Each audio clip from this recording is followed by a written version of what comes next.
wabarakatuh. Alhamdulillahirabbil alamin wa bihi nasta'in wa la umur dunya waddin wa ala alihi wa sahbihi ajma'in, amma ba'd.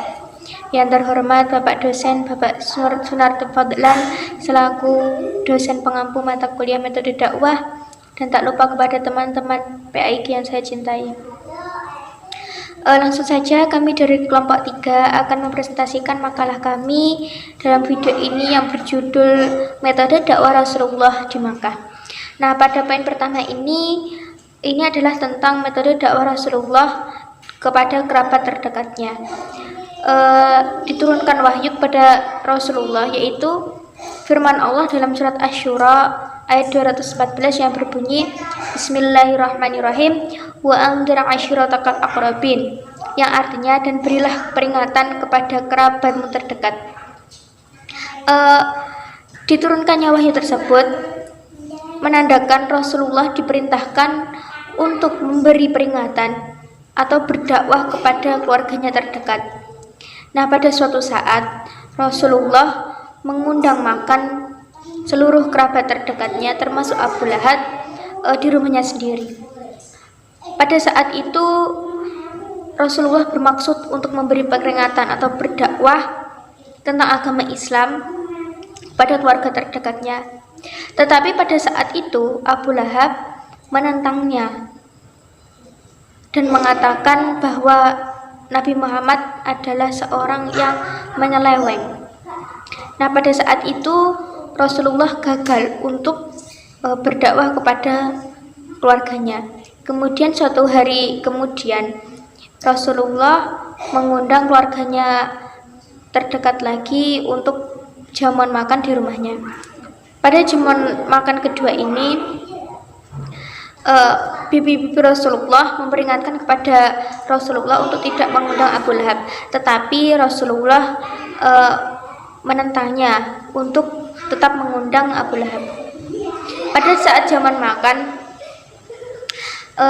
ketika Rasulullah berdiri menyampaikan maksud memberi peringatan atau berdakwah kepada keluarga tersebut, lagi-lagi ditentang oleh Abu Lahab, tetapi Rasulullah tetap melanjutkan dakwahnya kepada kerabat terdekatnya. Tidak semua kerabat terdekat mengikuti ajaran Rasulullah itu. Ada sebagian yang mengikuti, ada sebagian yang masih menyeleweng dari dakwah Rasulullah. Dari penjelasan ini dapat disimpulkan bahwa dakwah itu bisa tidak terlaksana atau faktor-faktor yang dapat menghalang dakwah tersebut tidak hanya dari luar saja, tapi juga dari dalam. Bahkan ketika Rasulullah berdakwah ini, dari keluarganya sendiri yang menentang, yaitu Abu Lahab. Mungkin cukup sekian penjelasan dari saya, akan diteruskan oleh Mbak Lutfiatur Rafiqah. Bismillahirrahmanirrahim. Di sini saya Lutfiatur Rafiqah akan melanjutkan penjelasan dari Mbak Muhimmatur Rahmah, yaitu tentang poin kedua tentang metode dakwah Rasulullah secara sirri.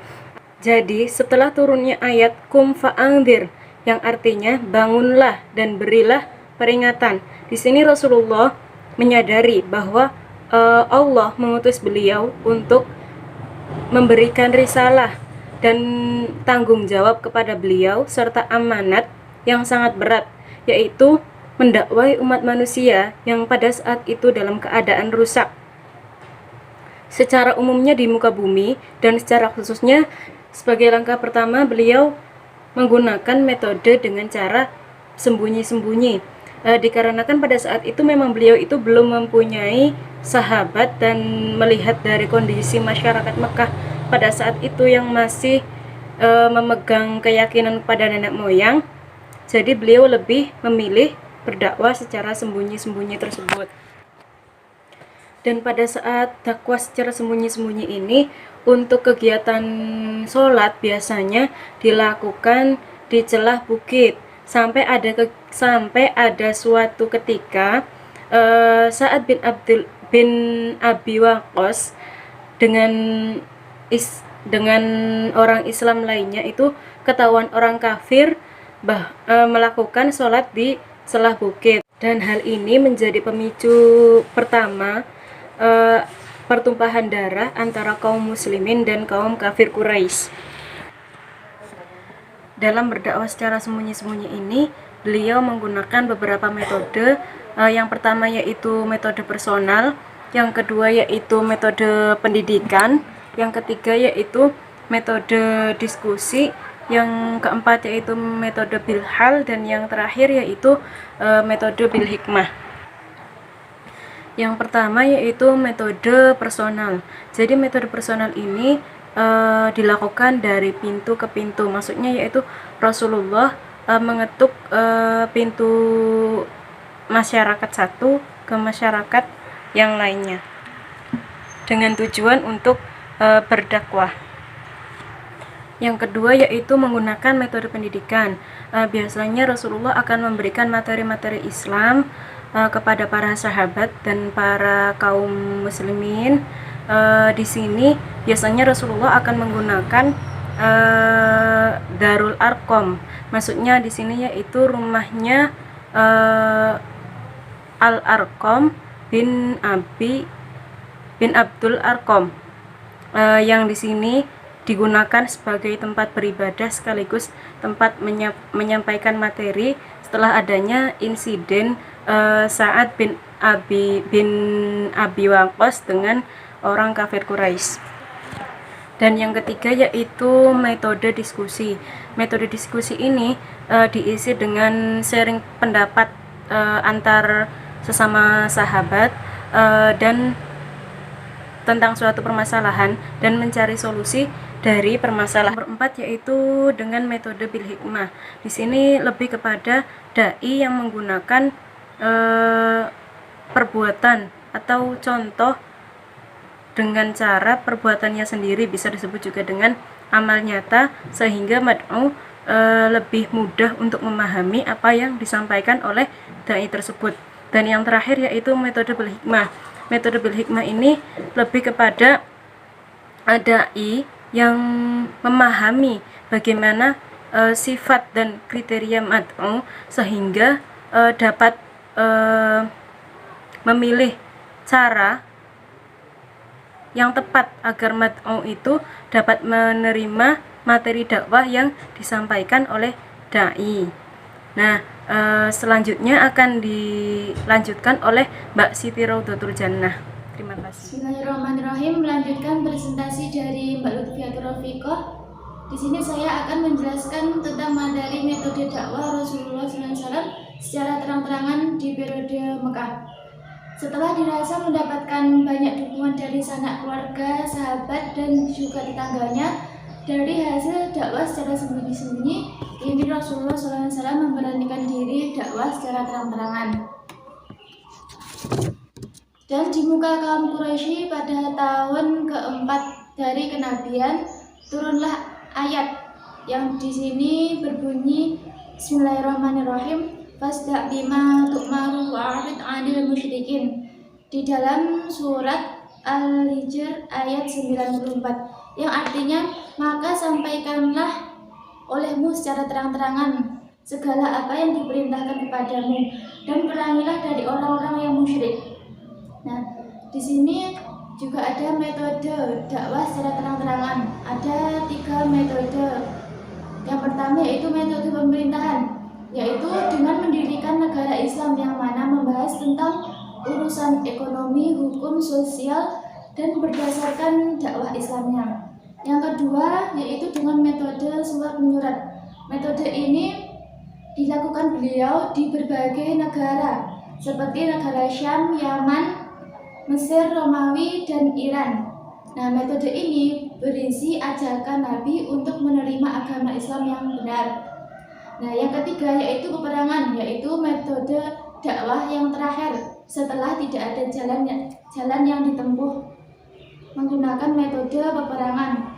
Peperangan ini seperti halnya perang Badar, perang Uhud, perang Yamud, dan lain sebagainya. Selanjutnya langkah yang dilakukan Nabi dalam berdakwah secara terang-terangan, yang pertama mengundang Bani Abu Muthalib ke rumahnya dan menjelaskan bahwa dia telah diutus oleh Allah Subhanahu wa taala mendengar penjelasan dari Nabi. Yang kedua yaitu metode mengundang terbuka ke seluruh masyarakat Quraisy di Bukit Sofa. Nabi ingin melihat bagaimana pandangan masyarakat Quraisy terhadap beliau. Masyarakat Quraisy sepakat bahwa beliau adalah orang yang tidak pernah berdusta. Nabi SAW memproklamasi keesaan Tuhan dan mengajarkan kesatuan dan persatuan antara manusia.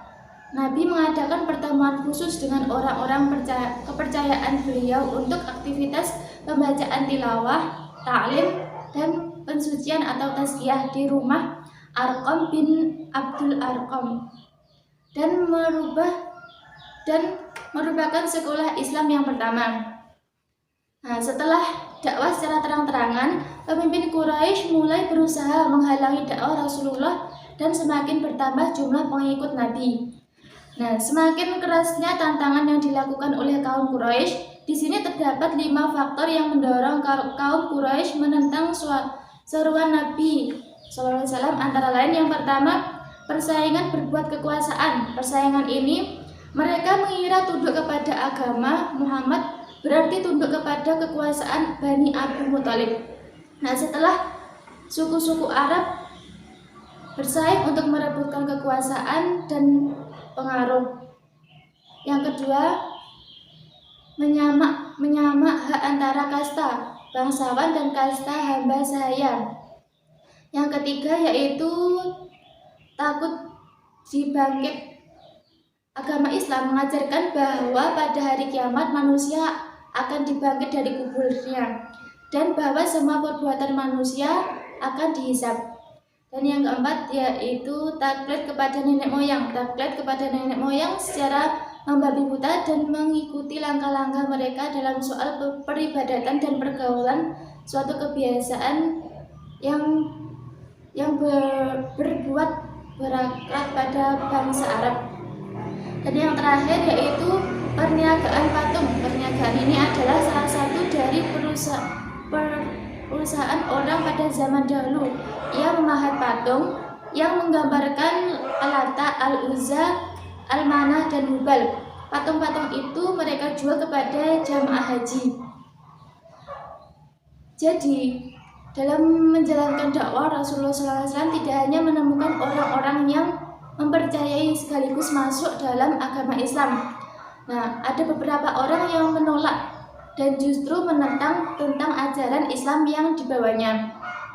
Karena kaum Quraisy menentang dakwah Rasulullah SAW, di antara mereka keberatan dengan ajaran persamaan hak dan kedudukan antara semua orang dan menolak dengan adanya kehidupan setelah kematian. Mereka berat meninggalkan agama dan tradisi masyarakat warisan leluhur nenek moyang mereka. Setelah itu mereka menentang keras dan berusaha menghentikan dakwah Rasulullah SAW. Terima kasih atas perhatiannya, semoga bermanfaat bagi kita semua. Ada kurang lebihnya dari kami, mohon maaf. Akhirul kalam, Assalamualaikum warahmatullahi wabarakatuh.